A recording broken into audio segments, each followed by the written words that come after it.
All right, hello everyone. I'm out in my market garden reclaiming it from the disaster of weeds that partially I caused. This spring it was super wet and I overreacted. I had a plan on where things were going to keep crop rotation and everything in check. And I tried to stick to my plan even though the weather wasn't exactly cooperating with that. So these beds, as we get down the hill further, they were just saturated from all the rain. And I overreacted, took my BCS with a rotary plow and went up through the walkways, throwing the walkways up onto the beds. Okay, that sort of solved the drainage problem. But what it did was there's weed seeds that had been suppressed, kept at bay under the wood chips in the walkways and compost on the beds and cover crops that have been laid down, on and on and on, all the stuff. And from hand pulling the weeds that were up at the surface, the beds were fairly less weedy than you'd expect in a garden situation the years before. But this year I took that rotary plow and I plowed the walkways up onto the beds with no regard to the weeds. And while that did drain the beds down, it created a weed disaster. And then the farmer's market wasn't really going like it had in the past. And I made that video feeling sorry for myself. And I was feeling sorry for myself. And I kind of let the weeds go a little bit.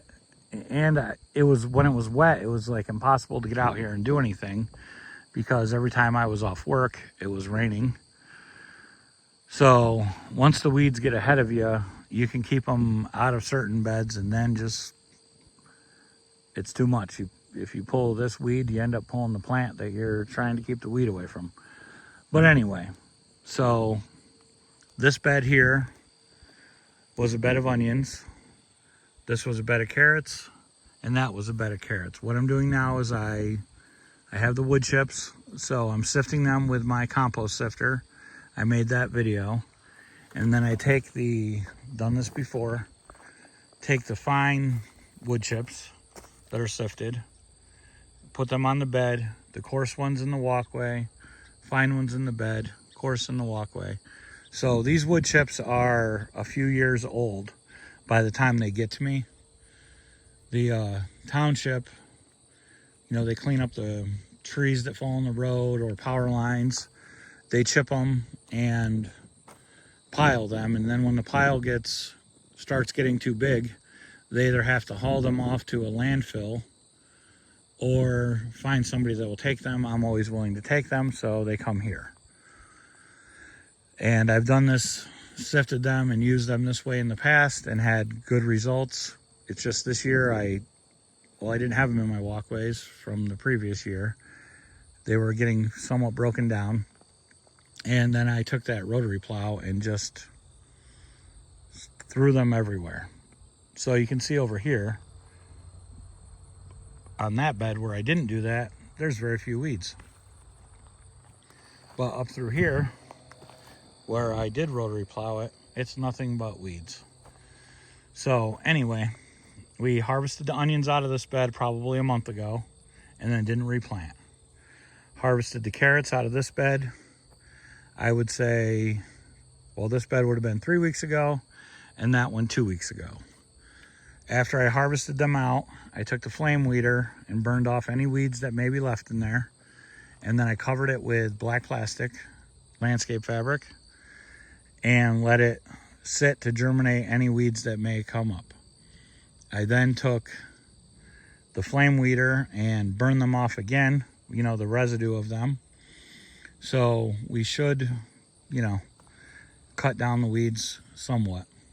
Now these walkways, I will come through, which I already did up there. I will come through with that propane weeder. You can see there, and I'll burn them pretty severely to get any seed heads that may be on it and try and burn them up. And then we'll cover it with the coarse wood chip. It will, it's going to be 2-3 inches deep. Walk on it, compact it a little bit. There will be some weeds next year, but not like this year. So we'll talk about sifted wood chips for a minute. So like I said, these sifted wood chips are old, so they have composted a lot. There's still heat coming off them when they show up here. And then I let them sit for a little bit and break down. The majority of the material we're putting down is either broken down parts of the wood chip, or a lot of it's the leaves and any green matter that went into the pile, because they're shredding whole trees when they fall down. So that is basically compost, and we sift the coarse particles out. Last year, well, not last fall, the fall before, I've actually done this for several years, but last year I did a test. Normally I would put these down, and then I would use some composted chicken manure as a fertilizer, thinking that these are gonna suck up all my nitrogen. And if I were to plant in them today, I would actually have to do that. They will suck up some nitrogen, so you need to add a little bit of nitrogen fertilizer if you were to put them down fresh and plant into them. But if you put them down in the fall and let them sit over winter, I don't know about other parts of the country, but snow, there are some studies on this. I can't really think of where I read it, but snow, the layer between the snow and the soil stays microbially active in the winter. And what this system does, in my belief, is the carbon source that's up here. Snow holds on to nitrogen better than rainwater. There's higher nitrogen levels in snow than there is rain. If you ever notice how green things are early in the spring where it snows, that is what it's from. So we have that carbon layer, the wood chips that aren't completely broken down, sitting there.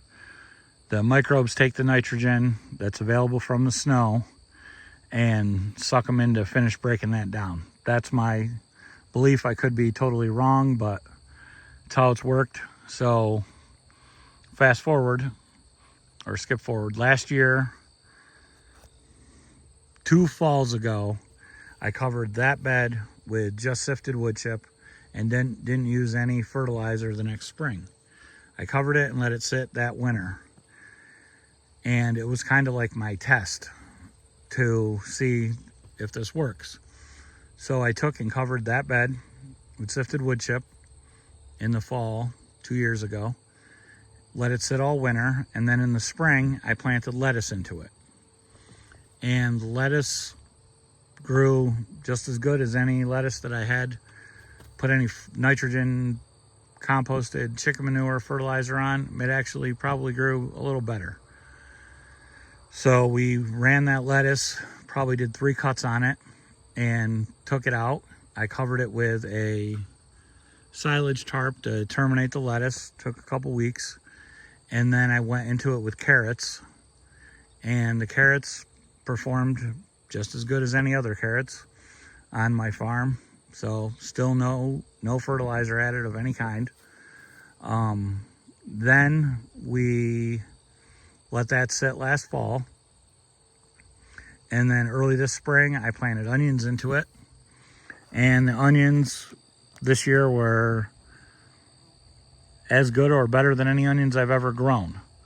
So still no added fertilizers, nothing, just those sifted wood chips from It would be 2 falls ago. Now I'm reapplying for next year. Same thing. I may try to sneak a bed of spinach in there, hoping that I can get a crop out of it, but I'm probably not going to fertilize it. And that bed over there, I will plant that in mustard and some oats. The reason I'll use mustard is a good deterrent from wireworms. All the studies show that you need to till the mustard in, and I've just planted it, not tilled it in, and had almost no wireworms, where beds right next to it had wireworms. So I'll go with mustard and then oats. Oats are an interesting one. You need a cold winter to kill oats. I believe it's 3 days of 19 degrees. Unfortunately, I'm planting them a little late, so they will have a little bit stronger ability to survive. But if I just do the one bed and the oats are still alive in the spring, I can simply weed eat them down and cover them with a silage tarp for a couple of weeks, and they'll be dead. And then it'll give me some more organic matter. The reason I want to have something grown in these beds before winter is if we get a massive snow, this is on a slope, and a lot of that material will wash down. If I get some roots in there, those roots will hold it in place a lot better. So there's my reason for really believing I need to get a cover crop, or even try and get a crop in there. Because like spinach, I'm going to cut the tops, and then just, it'll live most of the winter. Let it go. Don't have to do anything, and it'll be there. So before I end this video, I'm going to come over and show what this soil is like after, 2 growing seasons, 2 crops in it, and show you the results of doing this. So I'm just going to sit down here. I'm going to dig down with my hand. Feels a little compacted down in there, but compared to the rest, that's my clay down under these sifted wood chips. That's why I do this. It's sort of a free source. It does come with a little bit of work involved sifting it and, tractor shoveling it, everything else. But I'd be doing that if I bought compost. The part of it that I like as well, doesn't cost me that much. And wood chips, I believe, to be a cleaner source of organic matter than a lot of other things. I know trees aren't going to be sprayed alongside the road with, well, maybe they are, I don't know, but they shouldn't be sprayed with Roundup or who knows what. And another benefit of me sifting them is it gives me, and hand shoveling, it gives me the opportunity to pick the trash out. So unfortunately, they do come with a lot of trash. That's the trash I picked out. Almost none of the trash gets through my sifter. So the only place I really have to worry about getting it out is the walkways. And no, I don't want a bunch of plastic trash there, but it is what it is. So as I'm shoveling, I sort of hand pick through it and get it out the best I can, and then throw it in the garbage. But so if you like this video, this is how we started our garden. We covered it, tarped it, killed most of the grass. I did use cardboard at first and composted over that, which I wouldn't use cardboard knowing what I know now. Well, I don't know, I might, but I'm not using cardboard anymore. And because I just don't trust it. So this is how we are. Well, time to run. The sprinklers are on. This is how I'm reclaiming my garden and basically building it back the way it was when I started it. If you like this video, hit the thumbs up. Thank you. Subscribe.